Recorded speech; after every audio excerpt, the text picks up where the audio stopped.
The Croxian mercenary fleet hung in the darkness above the contested world of Kepler 442 be like a collection of sleeping predators. Their ships, sleek and angular, bore the scars of 1,000 victories across the galaxy. Within the command vessel Blood Talon, Commander Vexstar studied the primitive blue-green planet below with 4 pairs of eyes that glowed amber in the dim light. Another easy conquest, his second-in-command Kralik chittered, mandibles clicking with what passed for amusement among their insectoid species. The inhabitants barely have interplanetary travel. Their weapons are chemical-based projectiles. Primitive. Vexstar's claws drummed against the command console. In his 3 centuries of warfare, he had seen civilizations rise and fall. The Croxians were the galaxy's most feared mercenaries for good reason.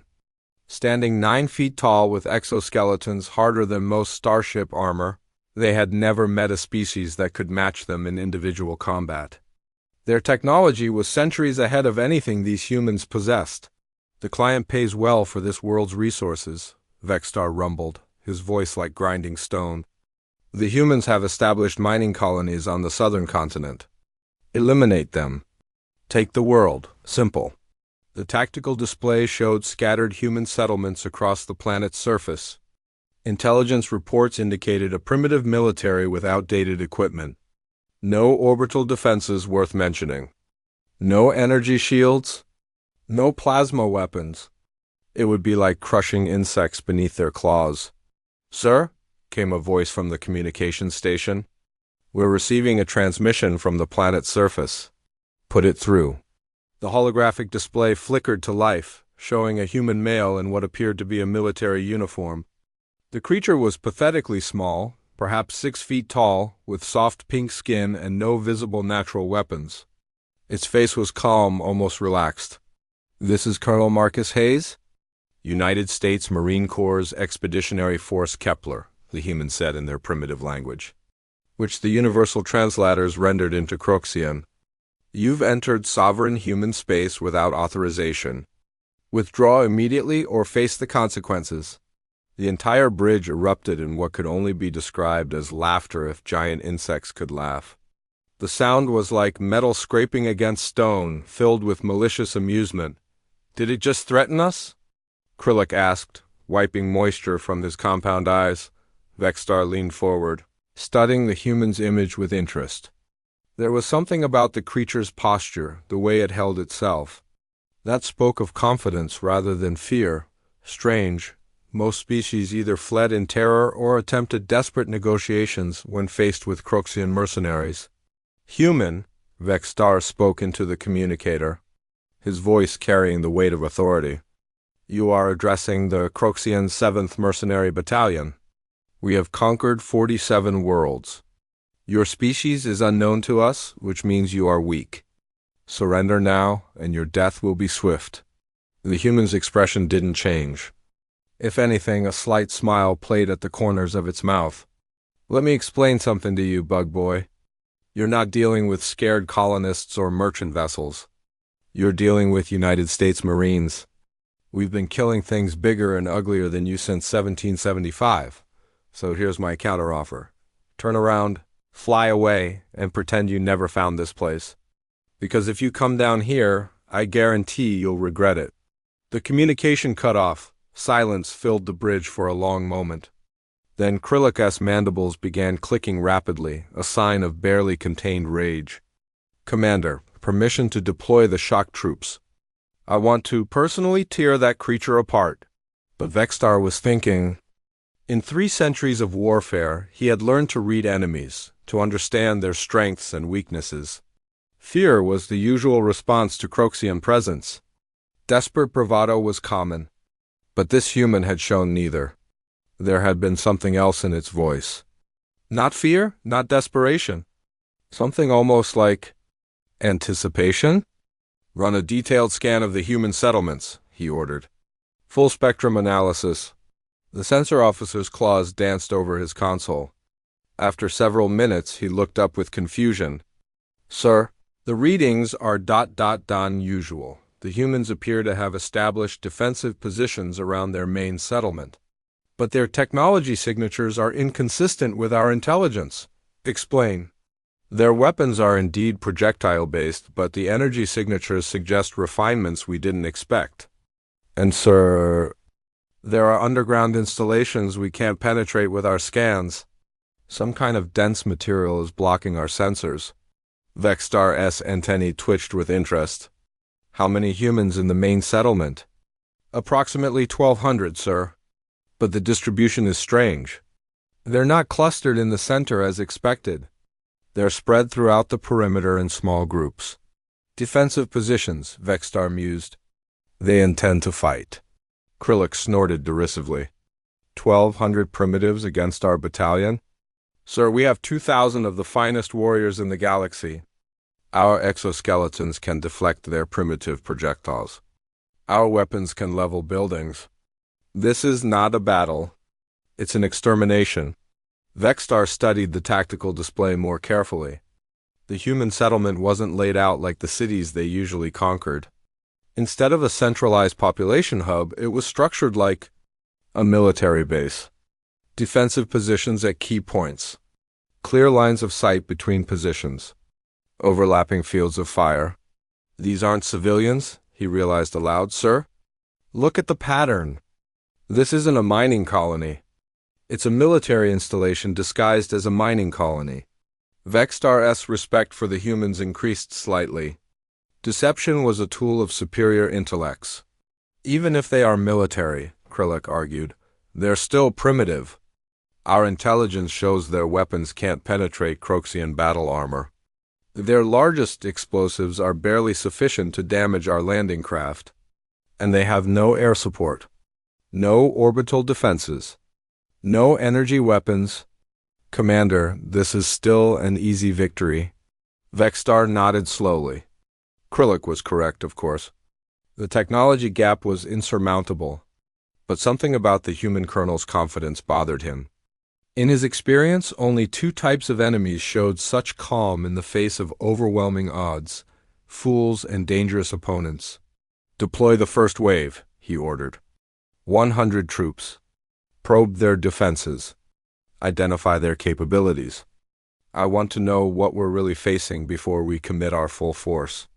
The first wave of Croxian warriors descended from orbit in heavily armored drop pods, their hulls glowing white-hot from atmospheric entry.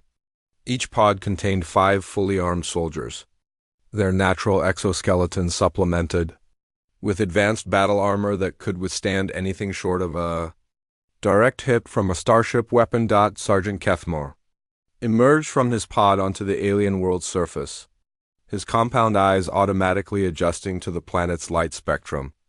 The air was breathable for Croxians, though thinner than their homeworld. Around him, his squad mates took up defensive positions as they had done on dozens of other worlds. Perimeter secure, he reported into his communicator. No immediate resistance? Advancing on target designation Alpha. The human settlement lay 2 kilometers ahead, nestled in a valley between 2 ridgelines. From their elevated position, Kethmore could see the primitive structures clearly. Simple metal buildings, obviously prefabricated. No visible defensive systems. No energy barriers. Just static positions that looked hastily constructed. Almost too easy, muttered Corporal Zithak beside him. The Croxian advance began with textbook precision. 4 squads spread out in a standard assault formation, using the natural terrain to mask their approach. Their technology allowed them to move with surprising stealth despite their size. Their armor's camouflage systems, adapting to the local environment, they had covered half the distance to the human perimeter. When the first shot rang out, the sound was wrong. Instead of the expected crack of primitive gunpowder weapons, it was a sharp, precise snap that echoed across the valley. The round struck Trooper Vexcall in the center of his chest plate with enough force to stagger him backward for a moment. Kethmore felt relief. The armor had held. The primitive human weapons were exactly as weak as intelligence had suggested. But then he looked more closely at Vexcall and felt the first flutter of concern. The chest plate hadn't been penetrated, but there was a significant dent in the armor where the projectile had struck. No human weapon in their intelligence files should have been capable of such impact against Croxian battle armor. Contact left. Someone shouted, and suddenly the entire valley erupted in gunfire, but this wasn't the scattered panic shooting they had expected from primitives. This was disciplined, coordinated fire from multiple positions they hadn't even detected. Muzzle flashes appeared from concealed positions throughout the valley, and the Croxians found themselves caught in carefully planned crossfire. The human weapons were definitely projectile-based. But these weren't the simple firearms their intelligence had described. Each shot struck with tremendous force, and while the Croxian armor held, the impacts were far more significant than expected. More concerning was the precision. The humans weren't spraying wildly. Each shot was aimed at specific targets with deadly accuracy. Fall back to Overwatch position. Kethmore ordered, but even as he spoke, he realized the humans had anticipated this too.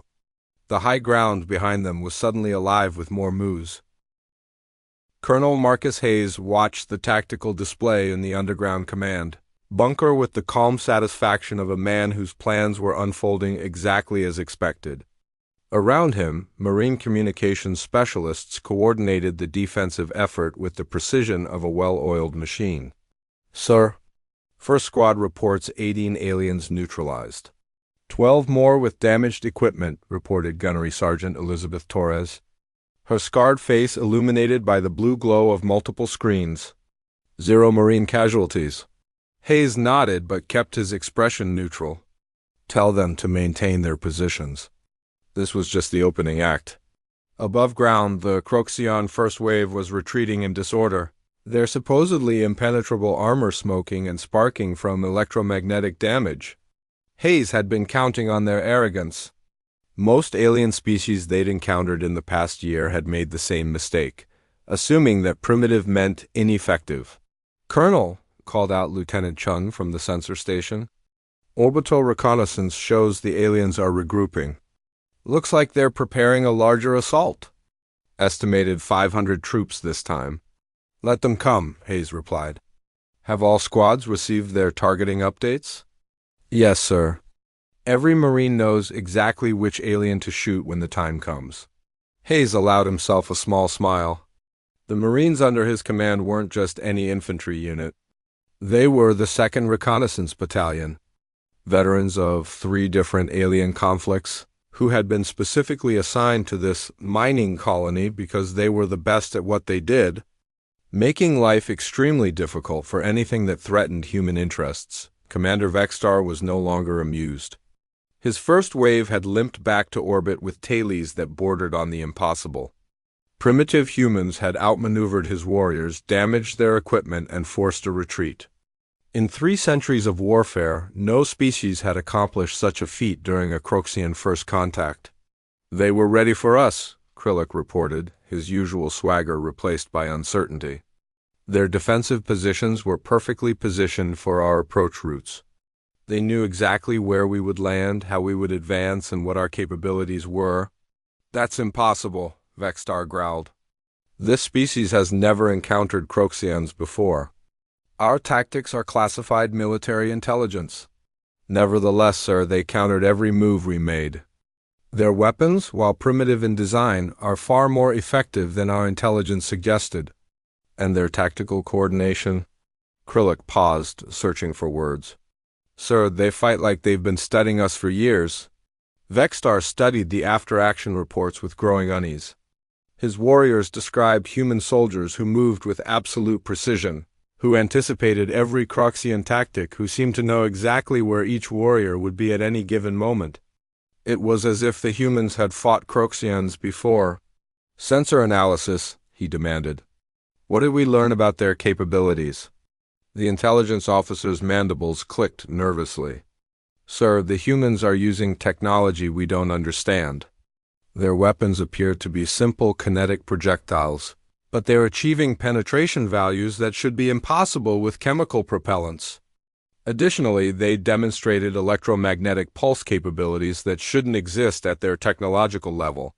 More concerning," added the tactical officer, "is their coordination. They're operating with real-time intelligence that's somehow bypassing our electronic countermeasures. Every human squad knew exactly where our forces were at all times. Vexstar's compound eyes focused on a particular detail in the reports. They moved through underground tunnels our sensors couldn't detect. How extensive is this tunnel network? Unknown, sir. Our deep scans are being blocked by an unknown metallic compound. The entire human settlement appears to be built on top of an extensive underground facility. The pieces were beginning to form a picture that Vexstar didn't like. This wasn't a simple mining colony. The humans had built a fortress disguised as a civilian settlement, manned by soldiers who fought with a level of tactical sophistication that rivaled the galaxy's best military units. "Deploy the main assault force," he ordered finally. 500 troops. Full battle configuration. I want those humans to understand what they're truly facing.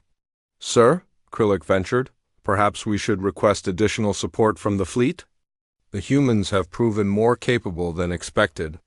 Vexstar's claws extended slightly, a sign of controlled anger. 500 Croxian warriors against 1,200 primitive humans. We are not requesting support for such a minor engagement.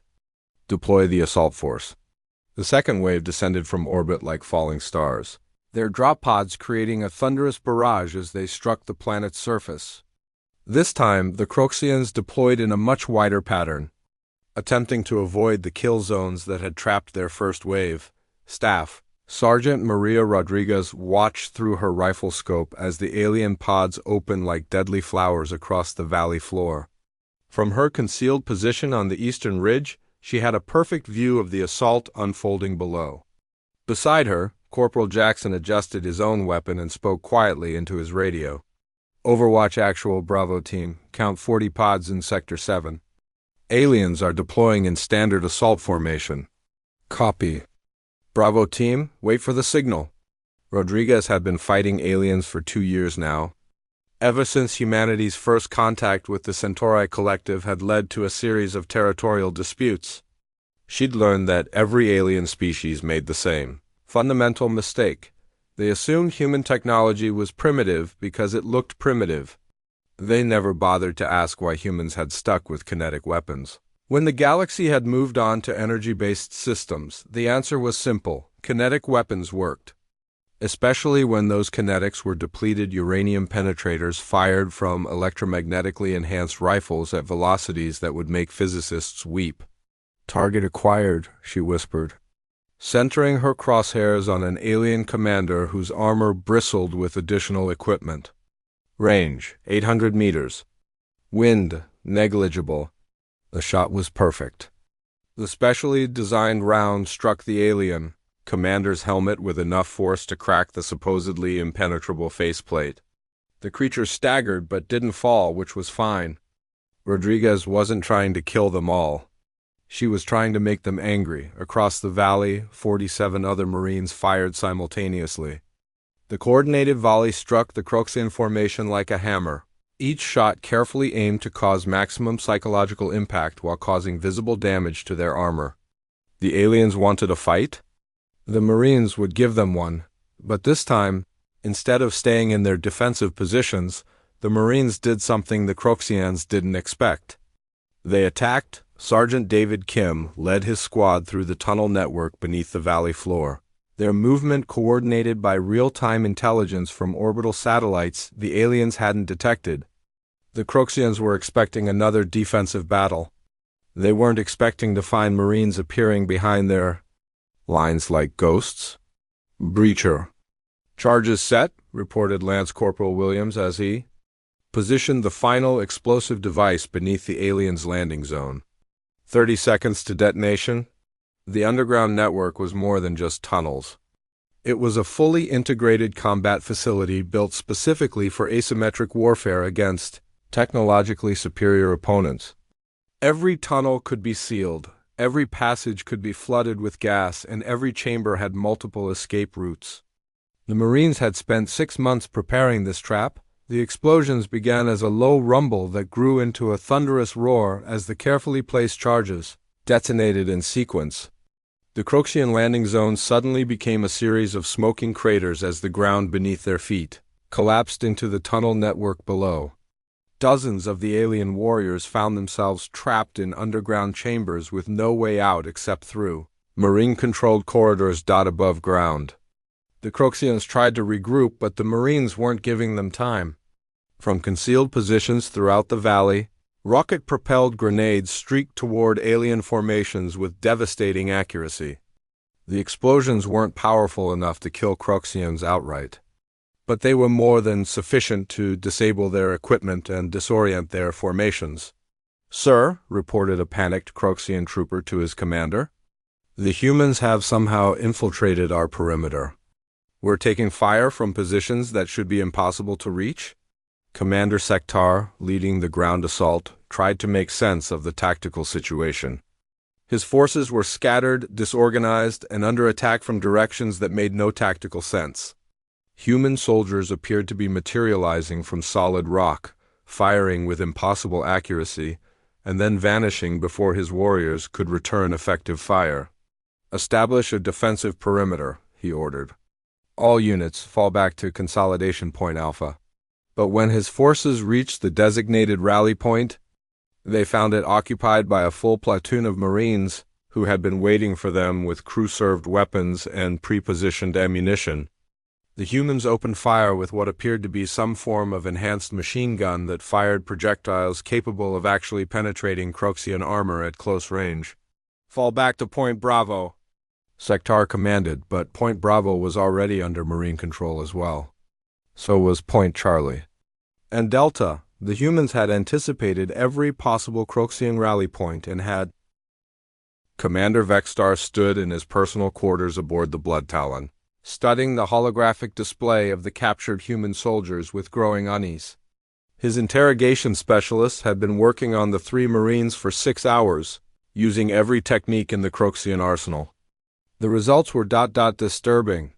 "They're not talking, sir," reported Chief Interrogator Yexkal, his usually confident demeanor replaced by frustration. "Standard psychological pressure techniques have no effect. Pain compliance methods are ineffective due to some form of biochemical conditioning. And, sir, they seem to find our threats amusing." Vexstar examined the recordings of the interrogation sessions.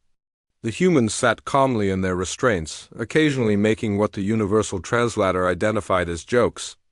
When threatened with death, they shrugged. When threatened with torture, they laughed. When offered bribes or negotiations, they simply stared at their captors with expressions of polite interest. "Have you learned anything useful?" Vexstar asked. "Only this, sir." Yexkal activated a recording of the youngest human prisoner, a female with sergeant stripes who couldn't have been more than 25 standard years old. When asked about their defensive capabilities, she said something unusual. The recording played. "You guys really didn't do your homework, did you? We've been fighting bugs like you for 2 years now. Hell, the Centauri war bugs were tougher than you are, and we beat them in 6 months." Vexstar's blood chilled. "Centauri war bugs? Sir, cross-referencing our intelligence networks? The Centauri swarm was eliminated 18 months ago by an unknown species. The few survivors described their enemies as small, soft-skinned bipeds who fought with primitive kinetic weapons and impossible tactics." The implications hit Vexstar like a physical blow. The humans had been fighting a galactic war for years. They had encountered and defeated species with capabilities similar to or exceeding Croxian technology. This wasn't first contact. This was a battle between experienced warriors and naive mercenaries who had never faced a truly dangerous opponent. "Sir?" his communications officer interrupted. "We're receiving another transmission from the planetary surface." Colonel Hayes appeared on the main screen again, but this time his background was different. Instead of a simple command post, he was standing in what was obviously a fully equipped military facility. Banks of sophisticated equipment hummed in the background, and Hayes was flanked by Marines in full combat gear. "Commander Vexstar," Hayes began, and Vexstar noted with alarm that the human knew his name and rank. "I believe you have some of my people. I'd like them back." Your soldiers are prisoners of war, Vextar replied, trying to project strength he no longer felt. They will be released when you surrender your installation. Hayes smiled, and there was something predatory in the expression. Let me clarify something for you. You're not holding prisoners of war. You're holding United States Marines who volunteered for a deep reconnaissance mission. The difference is important. Explain. Marines don't surrender. Marines don't break under interrogation. And Marines always accomplish their mission, which in this case was to gather intelligence on your ships, your technology, and your capabilities while you were distracted by our little ground engagement. Vextar felt the first flutter of real fear. What do you mean? Check your sensor logs, Commander. Every minute my people have been aboard your ship, they've been collecting data. Passive scans of your technology, analysis of your communications protocols, intelligence on your command structure. They've been doing their jobs, and you've been helping them do it. The communications officer was already pulling up the sensor logs, his mandibles clicking with increasing alarm. Sir, there have been numerous low-level electromagnetic emissions from the prisoner holding area. I thought it was interference from their equipment, but it was active scanning, Hayes confirmed helpfully. Marine recon teams are equipped with some very sophisticated intelligence-gathering equipment. Your security scans probably missed most of it because it's designed to look like biological processes. Vextar's claws extended fully, cutting grooves in his command chair. The humans had turned their capture into an intelligence operation. Even as prisoners, they were gathering information that would be invaluable in future encounters. Now, Hayes continued, I'm going to make you a deal. Return my Marines unharmed, withdraw from this system, and file a report with your clients that this world is too heavily defended for profitable conquest. In return, I won't share the intelligence my people have gathered with the rest of the human fleet. What human fleet? Vextar demanded. Hayes' smile widened. The one that's been shadowing you since you entered this system. Did you really think we'd defend a strategic resource with just one battalion of Marines? The tactical display lit up with new contacts as previously undetected human ships began broadcasting their positions. Frigate-class vessels appeared from behind asteroids and planetary debris, their profiles sleek and aggressive. More concerning were the larger ships that had somehow approached undetected, their sensor signatures suggesting heavy cruiser or battleship classification. Impossible, breathed Krillic. Our sensors show no evidence of a human fleet. Your sensors are designed to detect energy signatures consistent with galactic standard technology. Hayes explained patiently. Human ships use different principles. We found that stealth is more effective than shields when you're fighting enemies who assume technological superiority. Admiral Sarah. Chion's voice cut through the communications channel with the authority of someone accustomed to being obeyed. Commander Vextar, this is Admiral Chun. Commanding the human expeditionary fleet, you are surrounded by 17 ships carrying enough firepower to reduce your entire force to component atoms. Withdraw immediately or discover why humans have been winning wars for 10,000 years. Vextar studied the tactical display with the growing realization that he had walked into a carefully planned trap. The human mining colony was bait. The defensive battle was a test of Croxian capabilities. The entire engagement had been designed to gather intelligence while demonstrating human military effectiveness. Sir, his sensor officer reported with barely controlled panic, I'm detecting additional human vessels at the edge of the system. Long-range scouts estimate. Sir, it appears to be a full battle group, potentially 40 ships or more. The scope of the human operation became clear. This wasn't a defensive action. It was a demonstration. The humans had assembled an entire fleet to make a point to the Croxian mercenary corps. And that point was becoming increasingly obvious. Humanity was not prey. Commander, Hayes said, his voice carrying the weight of absolute certainty. You have 30 minutes to return my Marines and begin your withdrawal. After that, Admiral Chun will demonstrate why human beings are the only species in the galaxy that has never lost a war. Vextar looked around his bridge at officers who had never experienced fear in battle. who were now staring at sensor readings that showed them surrounded by an enemy fleet they had never detected. For 3 centuries, the Croxian mercenary corps had been the apex predators of the galaxy. Today, they had discovered they were small fish in a much larger ocean. How? He asked finally. How did your species become so effective at warfare? His expression grew thoughtful. Commander, you've been fighting civilians and merchant species for centuries. Populations that develop technology to make life easier, to explore the galaxy, to build and create. But humans? We came from a world where everything was trying to kill us. We spent 10,000 years learning to kill things that were bigger, stronger, faster, and more dangerous than we were.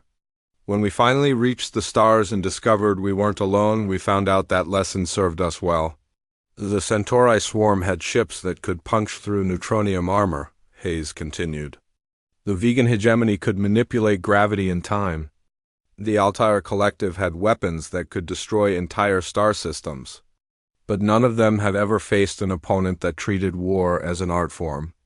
None of them had ever encountered a species that had weaponized adaptation itself. The human admiral's voice cut in again. Commander, you now have 25 minutes. Vexstar made the hardest decision of his 3-century military career. Release the prisoners, he ordered. All units, prepare for immediate withdrawal. Sir, Krellick protested. Our reputation, Vexstar interrupted, will survive. Our species will survive. Our pride is not worth extinction. He turned to the communications officer.